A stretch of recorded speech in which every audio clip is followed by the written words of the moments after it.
నెల్లూరు జిల్లా బుచ్చిరెడ్డిపాలెంలో కనిగిరి రిజర్వాయర్ చేపల వేలంపాట ఉద్రిక్తకు దారితీసింది. ఎంపీడీఓ కార్యాలయంలో నిర్వహించిన ఈ వేలంలో మత్స్యకారుల నుంచి ఒక్కొక్కరి వద్ద 10,000 చొప్పున డిపాజిట్లు వసూలు చేసినట్లు అధికారులు ఆఖరి నిమిషంలో పాటను వాయిదా వేసినట్లు ప్రకటించారు. దీంతో ఆగ్రహించిన మత్స్యకారులు అధికారులతో వాగ్వాదానికి దిగారు. కనీసం డిపాజిట్ సొమ్ము కూడా తిరిగి ఇవ్వకుండా అధికారులు వెనుతిరగటంపై తీవ్ర నిరసన వ్యక్తమైంది. గత 20 ఏళ్లుగా వేలం నిర్వహించకుండా ప్రభుత్వ ఆదాయానికి గండి కొడుతున్నారని, వెంటనే ఎమ్మెల్యే ఉన్నతాధికారులు స్పందించి న్యాయం చేయాలని మత్స్యకారులు డిమాండ్ చేస్తున్నారు.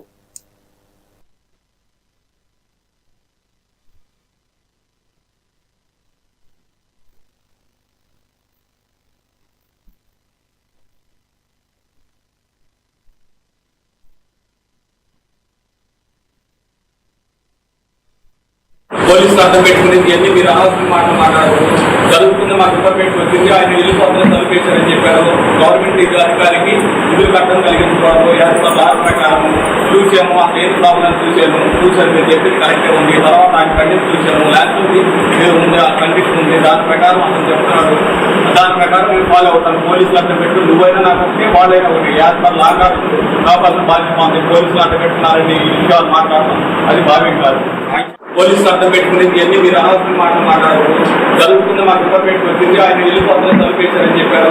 గవర్నమెంట్ అధికారికి నిధులు కట్టడం కలిగించుకోవడం దాని ప్రకారం చూసాము, అసలు ఏం ప్రాబ్లం చూశాను మీరు చెప్పింది కరెక్టే ఉంది. తర్వాత ఆయన కండిషన్ చూశాము, ల్యాండ్ ఉంది, ఉంది, ఆ కండిషన్ ఉంది, దాని ప్రకారం అతను చెప్తున్నాడు.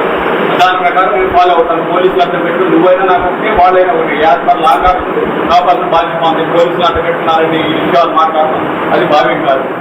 పోలీసులు అర్థం పెట్టుకునేది ఎన్ని మీరు సంఘం మండలం ఈరోజు బుచ్చిరెడ్డిపాలెంలో ఎంతో ప్రతిష్టాత్మకమైన కనిగిరి రిజర్వాయర్, బ్రిటిష్ టైంలో కనిగిరి పోవాల్సిన రిజర్వాయర్ని మన బుచ్చిరెడ్డిపాలెం నాయకులు తీసుకొచ్చి ఇదే కనిగిరి అని చెప్పి కనిగిరిలో ఈరోజు జీవనాడి ప్రాణనాడి అయినటువంటి బుచ్చిరెడ్డిపాలెం కానీ సంఘం మండలం కానీ ఎంతో ప్రతిష్టాత్మకమైన ఆ రిజర్వాయర్లో గత 20 సంవత్సరాలుగా ఏ పాటలు లేకుండా గవర్నమెంట్కి ₹1 కూడా ఆదాయం చేకూరకుండా దానిలో ఇటువంటి చేప పిల్లలు వదలకుండా కేవలం పనికిమాల కంప చేప, ఒక పైలట్ చేపలను పట్టుకుంటూ అది ఎవరికి ప్రభుత్వానికి ఆదాయం లేకుండా ప్రజలకి ఆదాయం లేకుండా ఏ రకమైన నిరుపయోగంగా కొన్ని వేల ఎకరాల చెరువుని నిరుపయోగంగా పెట్టి ఆ ఫిషరీస్ డిపార్ట్మెంట్ ఒక చిన్న నోటీస్ ఒకటి ఇచ్చి 25వ తేదీ 29వ తేదీ పాట పెడతామని చెప్పి ఉదయం 10 గంటల నుంచి ఎదురు చూపించి 15 నిమిషాలు అని చెప్తూ భోజనం చేసేసి రమ్మని చెప్పి 3 గంటలప్పుడు డిపాజిట్స్ తీసుకొని ఒక్క 10 నిమిషాలు ఒక సింపుల్గా ఈ పాట క్యాన్సిల్ చేసేసాం అని చెప్పారు. దానికి పోలీసు వ్యవస్థ కూడా దానికి సహకరించి ఆయన ఇక్కడి నుంచి తీసుకొని మా దగ్గర 20 మంది దగ్గర ₹2 లక్షల డిపాజిట్ చేస్తే ₹10,000 అది వెనక్కి తిరిగి ఇవ్వకుండా ఆ ఫిషరీస్ FDO ఇక్కడి నుంచి దాదాపు పరారయ్యే పరిస్థితి వచ్చారు. ఇలాంటి పరిస్థితి ఎందుకు తెచ్చుకోవాలా? ఒక మంచి ప్రభుత్వంలో మనం ఉన్నాం. ఏదైనా పారదర్శకంగా జరుగుతున్న ఈ రోజుల్లో ఈ ప్రభుత్వంలో ఇట్లాంటి పనికిమాలిన అధికారుల వల్ల అటు ప్రభుత్వానికి ఇటు వ్యవస్థలకి చెడ్డ పేరు వస్తుంది.